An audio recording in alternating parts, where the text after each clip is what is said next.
There is a version of floral femininity that feels tired, powdery, safe, forgettable, the kind of fragrance that disappears into the background of every department store. And then there is Gucci, Flora, gorgeous Magnolia.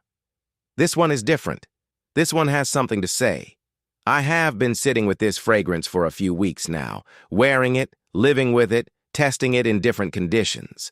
And I want to give you the full, honest picture, because at 120 pounds, you deserve more than just marketing copy. So let's get into it. Gucci. You already know the name. Italian fashion house, founded in Florence in 1921 by Guccio Gucci. Over a century of craftsmanship, reinvention, and cultural relevance. In Fragrance B, Gucci has had some extraordinary hits and some rather forgettable misses. But the Flora line, that is something special. It actually traces back to 1966, when a silk scarf was designed for Princess Grace of Monaco. That floral motif became iconic, and the Flora fragrance family was born from that heritage, feminine, romantic, rooted in garden beauty. Gorgeous Magnolia is the latest chapter in that story. It launched in 2022, and it is aimed squarely at a modern audience that wants something lush and radiant without being old-fashioned. Gucci's nose for this kind of fragrance is well established, and you can feel that confidence in this bottle. Let's talk about the presentation, because this is Gucci, and presentation absolutely matters. The bottle is gorgeous, and I do not use that word just because it is in the name.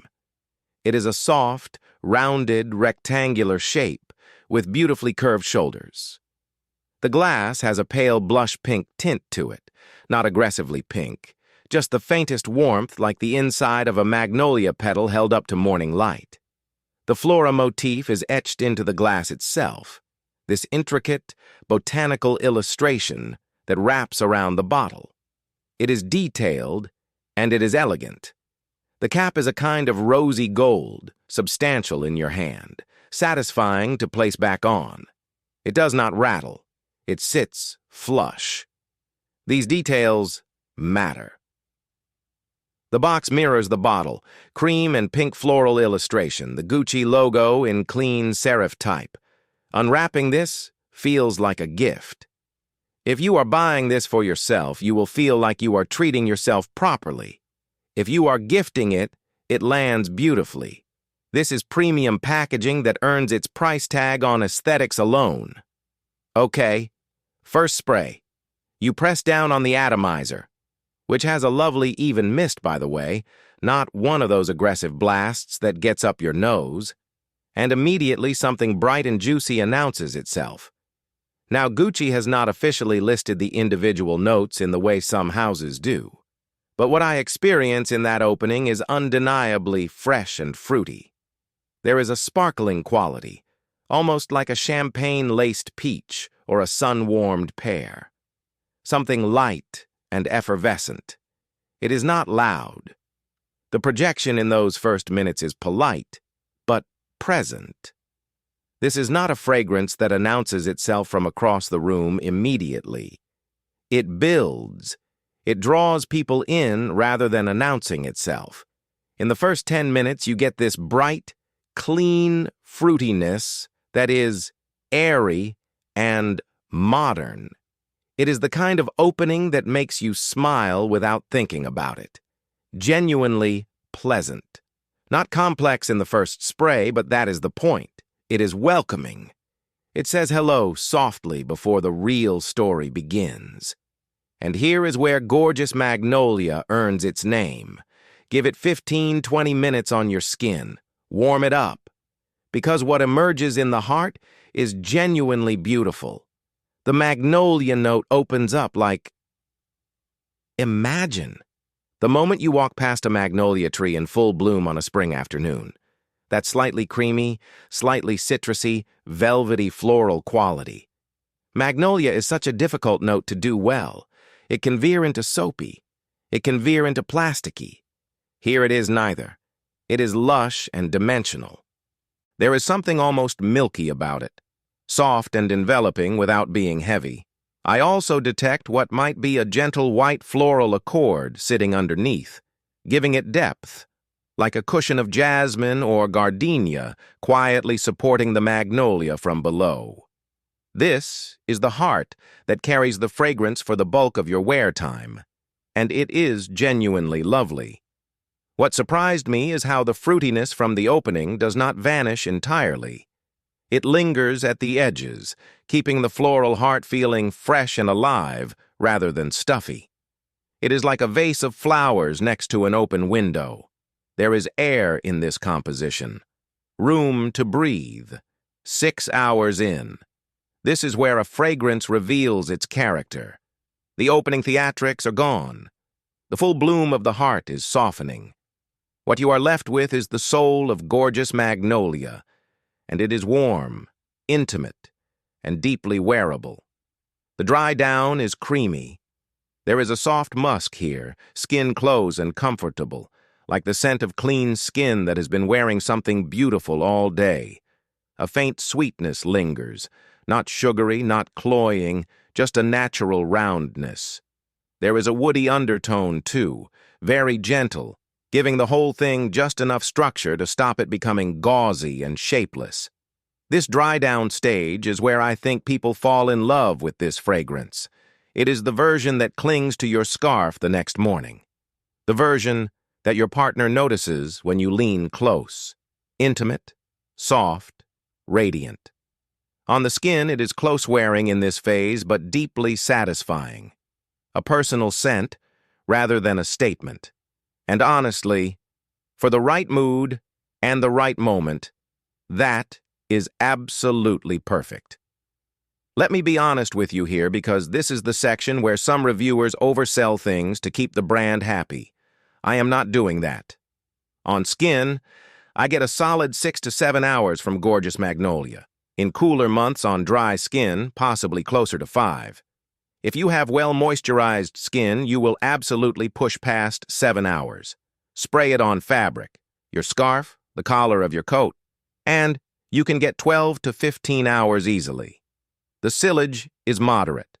This is not a beast mode fragrance. It is not going to fill a room. It projects clearly for the first couple of hours, roughly arm's length, before settling into that more intimate skin scent territory. This is what I call a confidential fragrance. People around you will notice it, but they will need to be in your space to do so. For some people, that is a pro. For others who want to make an entrance, it might feel like a limitation. Know your preference before buying. Seasonally, spring and summer are the obvious sweet spots. The freshness of that opening and the lightness of the magnolia heart are made for warmer months, for Sunday brunches, for afternoon garden parties. That said, and I genuinely mean this, a mild autumn day absolutely still works.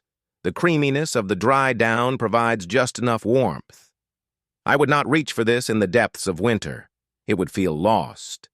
Occasion-wise, this is daytime all the way. Date afternoon, weekend brunch, lunch meeting, casual office environment. It has a put-together quality without being stiff.